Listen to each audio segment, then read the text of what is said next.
94% of decision makers are researching you. And your competitors. 91% of consumers prefer to shop with brands that provide relevant offers and recommendations. There's some terms we're going to throw at you. You need to understand what they mean and how to implement them. KYC. Know your customer. SMYKM, that's a bit of a mouthful. Show me you know me. VOC. This one might be a little bit easier for you. Voice of the customer. ICP. Ideal customer profile. We're back to the fundamentals here. You can interview your clients. You can interview your prospects, and you can ask them simple questions. Welcome to the Go, Go, Grow podcast, where we share practical advice and growth strategies for scaling B2B businesses. My name is Dasha Tyshlek, and I'm the founder of Stratcraft. My name is Michelle Page, founder of Sales Chasers. Welcome back to Go, Go, Grow. Today's topic, back to fundamentals, and the fundamental thing for your business is your customer. Yes. And that's what 2024 is all about. It's all about the customer. Customers demand to have good service, to have things be meeting them where they are, whenever they are there, and on the platforms and all the things that are specific to them. In fact, there's some research showing 94% of companies, B2B companies, that is, conduct online research now before buying. So that's 94% of decision makers are researching you. And your competitors. What this means is your prospects know you, you need to know them. There's some terms we're going to throw at you. If you are not already familiar with them, you need to not only know them and be aware of them, but you need to understand what they mean and how to implement them. So the first one, KYC. Know your customer. Would you like to add one? SMYKM, that's a bit of a mouthful. Show me you know me. Absolutely. VOC. This one might be a little bit easier for you. Voice of the customer. Also goes for voice of the prospect. And this one does not have a swanky abbreviation, but personalization, which is about being relevant to your customer and their company. So here's a fun statistic. We love statistics on the show. 91% of consumers prefer to shop with brands that provide relevant offers and recommendations. What does that mean when you're sending a cold email or making a cold call or reaching out to them on social media? Personalization does not mean saying, hello, Bob at Bob's Bakery. Yeah, I think it means knowing what they're looking for, what their problems might be, and personalizing to those things. Yes. So what you might say is, hello, Bob. We've noticed that in the baking industry that prices for raw materials such as flour and sugar have skyrocketed.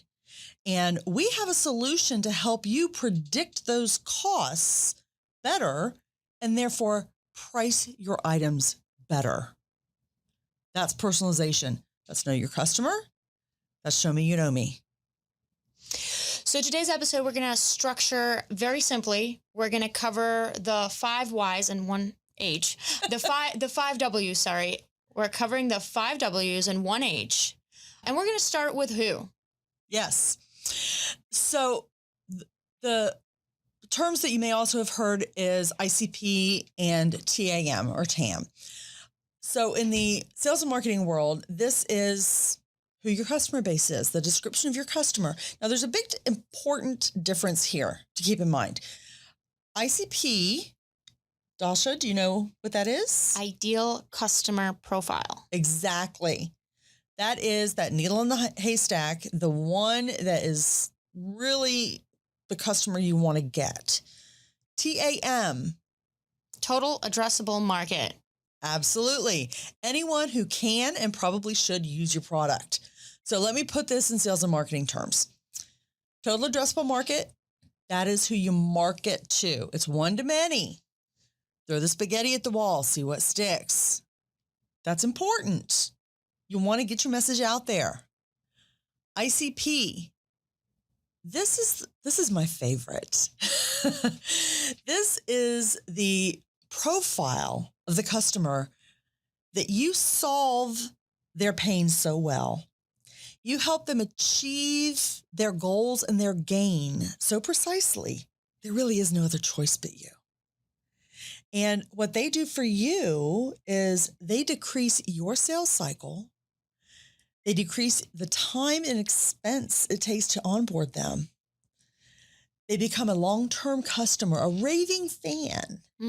They refer you new business. They provide testimonials. You can upsell them, cross-sell them.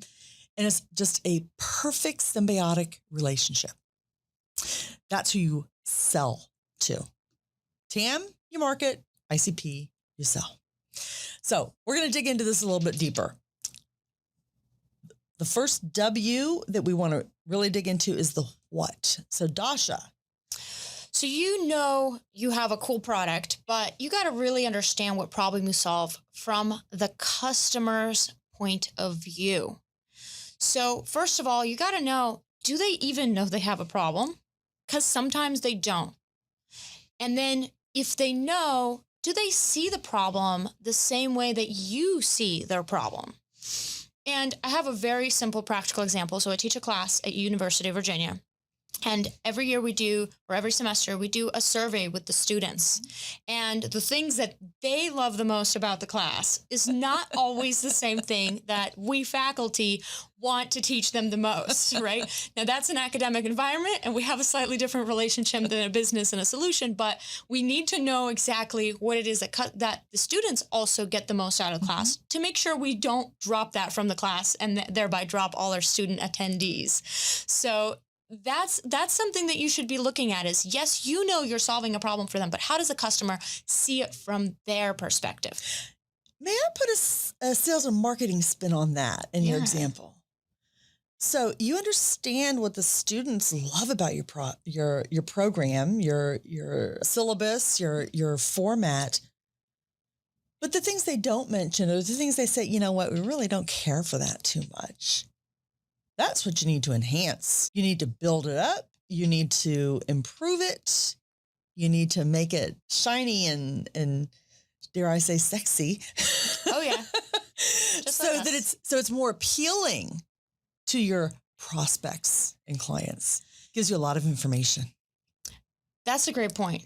Yeah. And then there's this really interesting thing, which is you have different, even in our class, we have different people who have different needs, right? But in your clients, there may be multiple decision makers in your customer's journey that make decisions, right? There's the CEO of the company who chooses the strategic partners, and then there's the person who's actually implementing it that has to know that they're going to be able to implement it. And so different departments too. So they all might see the problem very differently. And so you need to also understand who are the key decision makers that you're going to be talking to throughout the process, and make sure that you understand what problem you're solving for them. Look, if I may expand upon that. Yeah. So operations says we need to make this more efficient. It's got to be faster. Think about Bionic Man. We can make him faster, better, stronger. Tech support's saying, oh yeah, we can do that, but I'm going to need a lot more tech stack. I am going to need the biggest, baddest availability. CFO's saying, no, I've got my red pencil here. You ain't getting nothing. Okay. They all have different goals. You need to talk to each one of them differently. They each have a different problem they're trying to solve, a different lens they're looking at it through.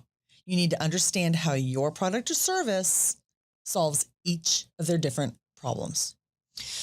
Yes, and this ties back a lot to the who. You got to know the who's first, and you got to think about the various who's, not just the one single who. And I've had actually a situation like this that led to some really interesting results for both marketing and sales. So I had a client, their B2B client, they do custom product development. And there was kind of an assumption that the person they're talking to is the head of engineering. There was also a different assumption in a different department that the person they're talking to is the CEO. And the reality is that, yes, you talk to sometimes the CEO or the leader of the business unit, some strategic person.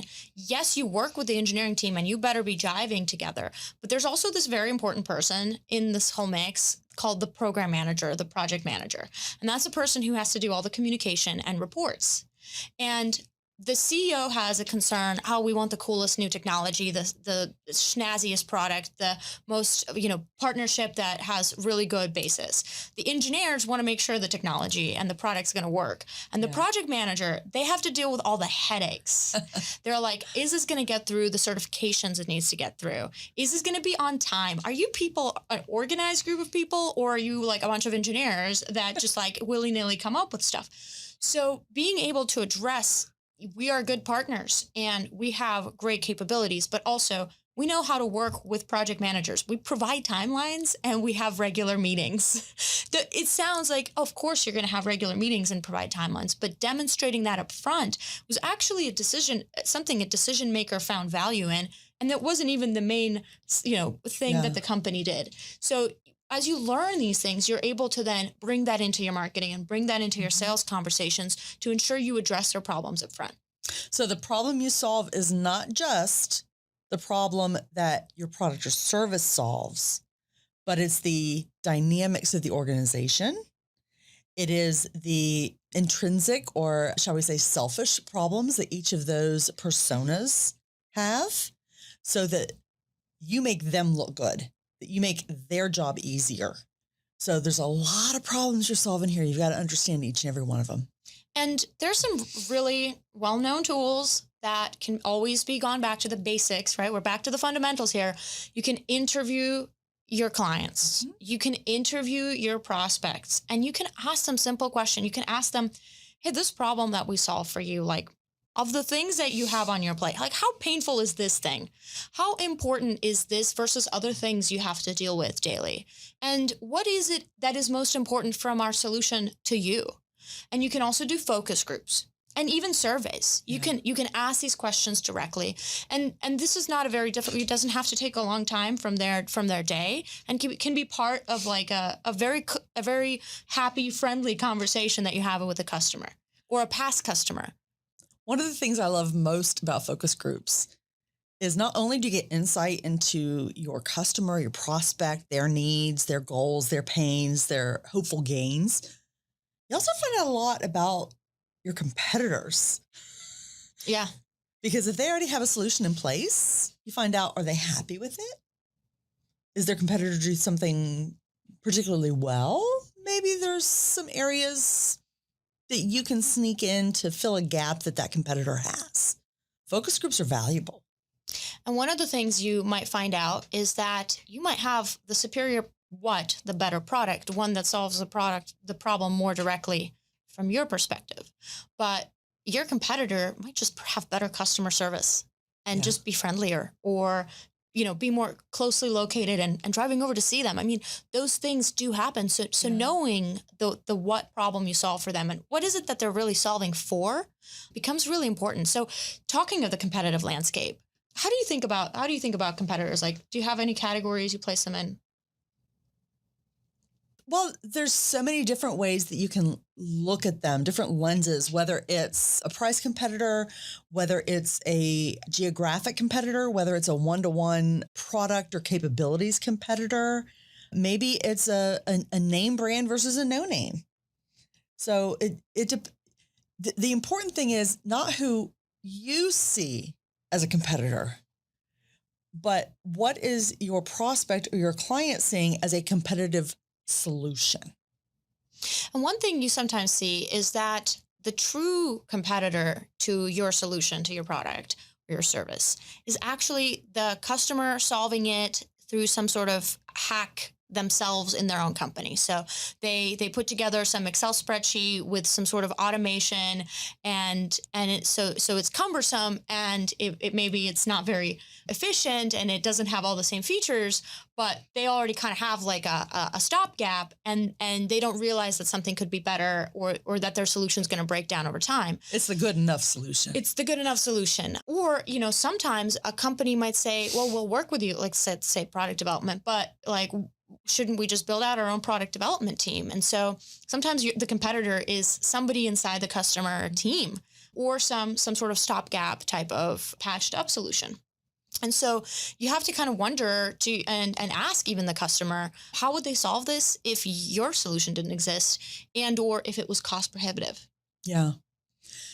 And of course, in sales and marketing, there's always the dreaded no decision Mm-hmm. or decision to do nothing, which those are two different things and they're both dreadful. All right. So we have 2 W's down, 3 to go. Okay. So we're still working towards that ideal ICP. So let's talk about the where demographics. You're going to look at both the physical as well as the demographic psychographics, and they both kind of play into each other. So as you're looking at the where, for example, geography, you're going to think about, okay, well, what size company, as well as where are they located? Mm. If you are, let's say you're a software company. We work with a lot of SaaS companies, PaaS, different types of software and technology. If you're rolling out a new product or service and you're located on the East Coast and you think, you know what, this is a global solution. It's fabulous. Nobody else like it. And you want to market it globally. Can you provide tech support globally when you're a 10, 15 person shop and you're located in the East Coast time zone? Mm. If you're not able to onboard and support, maybe your target customer is in a closer time zone than that. And if you're not scaled to support enterprise, you probably need to go downsize a little bit in terms of revenue and number of employees. So that's all going to go into the demographics. So think about the size company, where they're located, and we already touched on the key decision makers. You explained really well about who are the players and who are the decision makers. You got to include the players. But when you're talking about things like the intricacies, like the support, the language barriers, budgets, if you're going to have to scale, those are all important things. Any thoughts on that? Yeah, well, I would also add one more geography to that is, are they fully online or in person? Because today we have a lot of companies that are working fully remote and everybody's working from their own houses. So you might be working with a company that has no particular location. So they might be physically not really working. I mean, each individual person's working from somewhere, but the whole company could be remote. But also they could be a company that's, your services might need to be offered online. Maybe the where is also, where are they shopping? Are they shopping because are they shopping on the web? Are they shopping through some sort of social media or some sort of there's even virtual trade shows nowadays. So that online is like becoming a real place that you go visit. Let's talk about that. You bring up a good point. If a company is fully remote, think about service providers like MSPs, managed service providers. I have worked with a number of clients that are basically outsourced IT support, managed network support, things of that nature. It's not like they go on site anymore for these fully remote companies and, manage their AS400. Now I'm showing my age and, make sure everybody's desktop is working and the T1 is fully functioning. If you as an MSP are not geared towards a fully remote client base, that's going to dictate who your ICP is and what industries they're in. Any other thoughts on that? Should we talk maybe about product life cycle or the industry life stage? It's almost going into the when. So maybe let's talk about the where, when. Absolutely. Let's combine the two. Okay. So industry or product life cycle or life stage. There's so many things out there that are seasonal or cyclical or technology is changing so rapidly. So think about things like an iPhone. It seems every 12 months or so, a new version comes out. Right. So your customers expect it. They also expect the accessories they bought for the last one or two versions to be compatible forward and backward. Mm-hmm. Sometimes they are for a couple of versions, and sometimes you have to change and upgrade. All that has to be considered when you're thinking about who your market is. Think about the automotive industry. Different brands have different seasons. When do the 2024 models come out? Well, the 25s are coming out in the summer. So if you think about, what do your customers expect and when? If you're wanting to bring out something like, let's say that you're an app developer for Salesforce. Salesforce has been around for eons. They are the granddaddy of that world. A lot of people say that they're not necessarily a CRM so much as they are an app integrator. There are so many apps out there that connect to Salesforce that give you, as a user, so many opportunities. If you are an app developer for Salesforce, there are so many different levels and versions of Salesforce. Okay, which one are you going to integrate with? Everyone? Just one? Mm-hmm. So there's so many things to think about. One aspect of when that I work a lot with that also needs to be considered. So I work in a lot of government, of companies that work with government. They either get grants or they sell to the government in one way. Also, sometimes healthcare, and the same thing can be applied to education. There's a real sense of timing, and it's not just cyclicality. There's different deadlines. There's different departments operate on different timelines. You have to know the timescape of your industry and when things are happening and decisions are being made, because you'll see these pushes and pulls and people have to get something in. You can get your program in really easily at this time of year, and at the other time of year you can't. And so if you miss that timing, or you're not aware of the timing influences, then you are going to be, you're going to be struggling to sell to your customer at the time when they're ready to make decisions, because you're not preparing for that. I have found that time and time again with healthcare. If you're working with a client that works with capital equipment, imaging equipment, things of that nature, if it is not in the budget cycle for the one they're working on, you may be 2 years out. If you are working with education, especially for K through 12, if you're trying to call them in April, May, maybe even in March, okay, you're talking a year and a half from then as far as what academic year you're going to be able to get into. So think about, who is your audience? Mm-hmm. What is your solution? What time do you need to introduce, and what time do you need to sell and market? Maybe you need to market first and then sell. And when we're talking about know your customer and demonstrate that you know them, show me you know me. Something you can also think about is related decisions and actions, influencing factors. So if a customer obtains a CRM, then likely they're also going to buy a lead generating or lead searching add-on, right? Mm-hmm. If they make some decision, where does that fit? Where does your company, your services fit in that relative time frame of things that they might be doing? Because this is an opportunity for you to find marketing, but also if you're approaching them way before they did step 1 and you're step 3, then they're focused on step 1 and 2. They're not going to engage with you. You're going to be wasting your time as well. It's funny you say that. 2 things that I hear a lot when people are talking about sales strategies.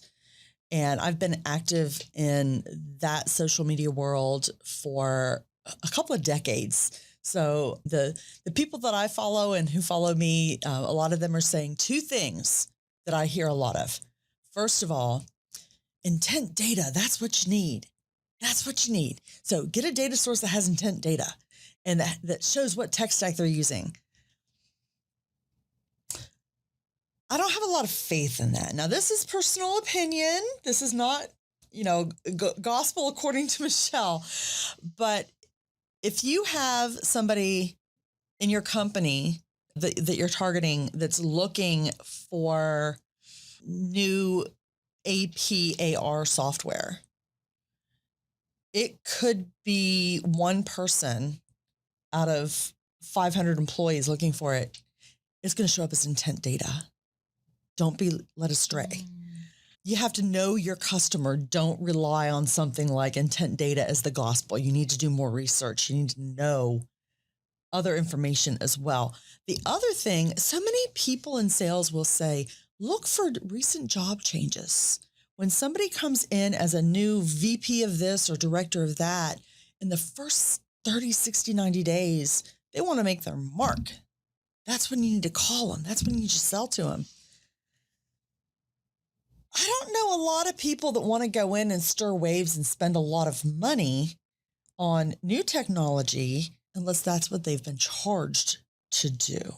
Yeah, I think a lot of the times they're trying to learn their new job and get to know all the people and figure out, what exactly they were all responsible for and build those networks before they start making changes.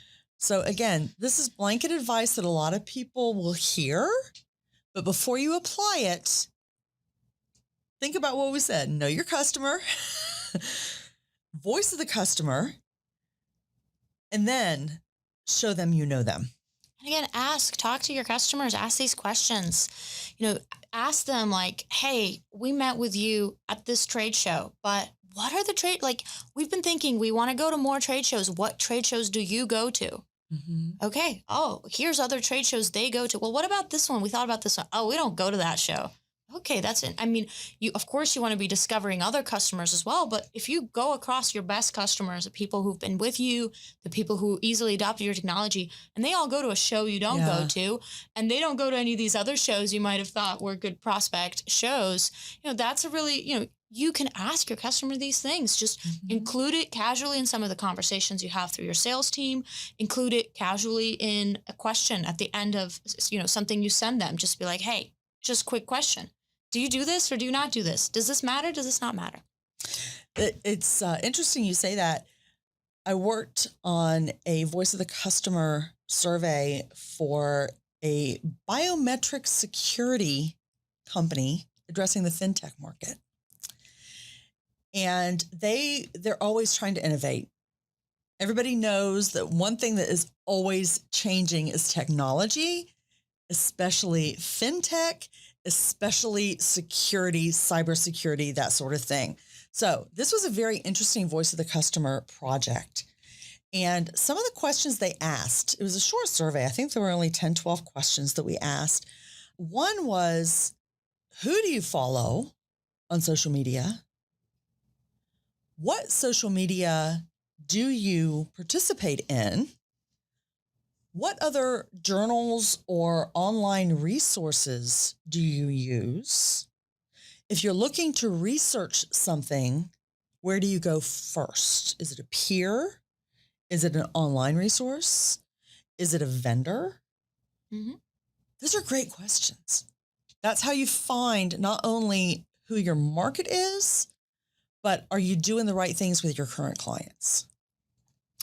And this can be a part of your company's processes. Like you can, and this is why it's the fundamentals. Of course you're selling, of course you're marketing, you're communicating your message, but getting information about what's changing with your customers, what's important to them, how you have a pulse. I mean, our world is moving so quickly. You should ask your customers, are you using ChatGPT? Like, how are you using it? Right? Yeah. Like, what would you think of us using it, right? These are interesting questions that you might consider because these are all things that are changing in our world and your customers are changing. So everybody's talking about, you should know that a little bit about your customer, at least, especially if you have something to do with research or software providing or software integration with something in your customer's team. You can ask these questions. And you can ask them ahead of time and you can ask them casually. You can provide a survey if you need some data, like a lot of data, but you can also just ask to see what's changing and what's popping with your customers over time and make sure you're not just thinking that the reason they chose you, for example, 3 years ago is still the same reasons or the same exact priorities for them. Which brings us to Why? So why is a really big question. We kind of talked about what and the selection process, but this why is a little bit different. First of all, there's the why they chose you in the first place. And there's much more than even tangible features that can be decided on. It could be they actually chose you because of referrals. They chose you because you had strong testimonials, you had 5 stars. They chose you because you were in a geography that felt comfortable for them. You know, maybe they want to be able to drive over, like if it's a manufacturing, and actually visit you, and that was important. So you want to know the deeper reasons why, the psychological reasons, the emotional reasons. What do your customers trust about you? But you also want to know, why are they staying with you? And this is different than why they chose you, because you know they could have chosen you for your features and stayed with you for the customer service. They could have chosen you for your features and left you because of your customer service. So you want to know what's keeping them coming back. Yeah. And why are they if they're referring you, or if they would speak well about you to others or give you a testimonial, why would they do that? And if they're staying with you and they aren't referring you, why aren't they? And this will not only point out to valuable things about your business to amplify, but also important things you need to address, and maybe new problems that pop up, you know, as a company grows and scales, which we're hoping your company is growing and scaling. And that's why you're listening to this podcast. You're going to have all kinds of little problems pop up, because a company that's growing, there's a lot of opportunities for bad handoffs, for one department scaled fast and then the other, now there's a bottleneck. It's very, very common. And so your customers are going to be able to provide valuable information about where those problems are occurring from their perspective. So the why behind their actions with you is very important throughout the entire customer life cycle, and the emotional aspects of it are important. If they like your people and they feel you have a great culture and they like solving problems together with you, that's very different than they just like you because you have a great features in your product. One thing that we should be sure and mention to our listeners is there's another episode out there of ours that you need to check out that's very much related to this, where we speak about how to value or rate or rank your customers. Find out which ones are the good ones, which ones maybe aren't quite serving your needs, your purposes. Maybe they're not profitable for you, and how to recreate more of the good and resolve the ones that could be improved. So look for that episode as well. So we got the W's. Let's talk about the last one, the H. How? That's always a hard one in everybody's mind, but it's really not. If you've got everything else solved, this kind of solves itself. So let's tackle this one.